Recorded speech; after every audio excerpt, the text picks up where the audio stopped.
processes, internal processes. So what do you want me to tell you? Everything went well. Thank you very much. What question? Then you need to go and ask them. Sir, but if at the end the party conclude to have a consensus candidate, will you abide by that? You said the party. I'm a member of the party now, but I'm a member of the party. So if that's the party's decision, then once it's a process that all of us participate in, why?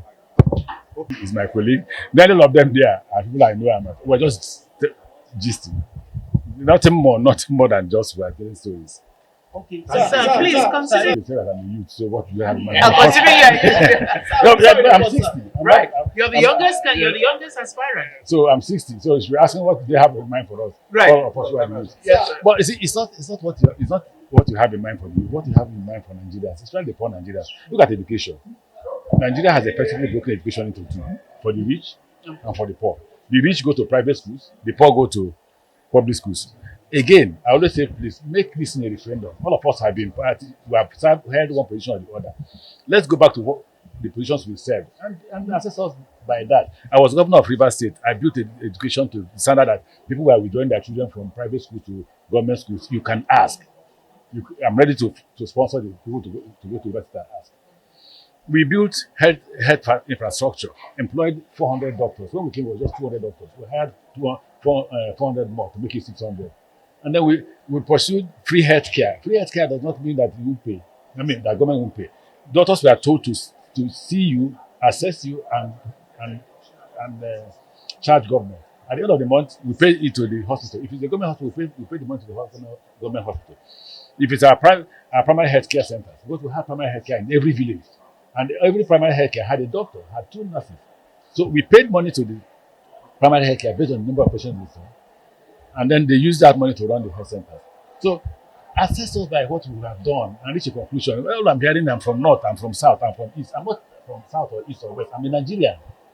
If I become a president, I will not be in this issue. There will be citizenship. So I'm first and foremost citizens of Nigeria. All this, I'm west, I'm north, I'm east. And you're calling people to vote for you based on religion and... will you abolish federal character based on this? There will be no federal character. Every Nigerian will be a member of the federation. See, federal character is because the system is unfair. So one way to manage the system is to say, give shares to areas of this. Make everybody, okay, let me give you an example. If everybody is employed, would there be armed robbers? I used to say it's in Port Harcourt. I say, if all of us are working in share, you won't have time to rob. Because 6 a.m. you're at work, 6 p.m. you are closed. You are too tired to wake up to carry gun. The reason why you're seeing people carry gun, kidnap people, is because the system is simple. I didn't speak Igbo or Ikore or Hausa. I spoke English. We are now at a very pivotal moment in the campaign process. You recall that I had actually taken the form, filled it, submitted to the Secretariat, and a panel was established by the party to actually conduct a screening and interview the candidates. At 11 o'clock this morning, I came and I got screened. So going forward, we are now going to go through a major momentous event in the sense that we will either undergo a consensus exercise or go into direct primaries within the short period of time that is available. I stand ready, able and willing to go through that process.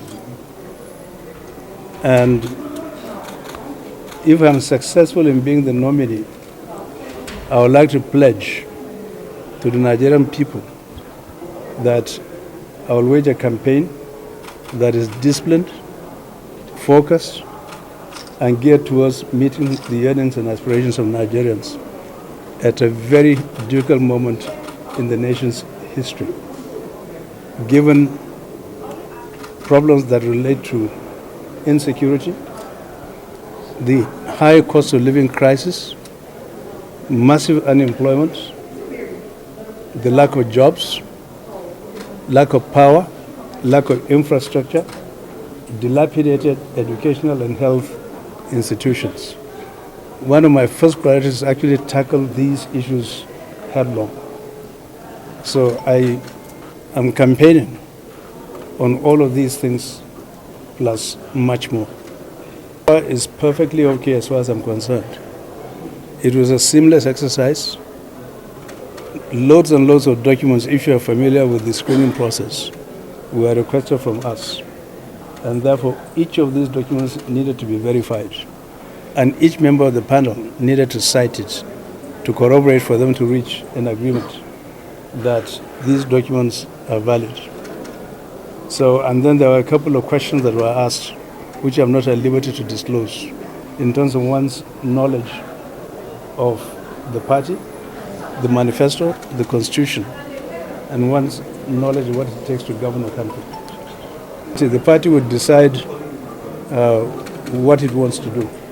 As a loyal party member, I've signed the code of ethics. Whatever mode of primaries that the party decides to conduct, I have to abide by it and I subscribe to it. It will be discussed behind closed doors. I'm at no liberty to provide you an answer on that.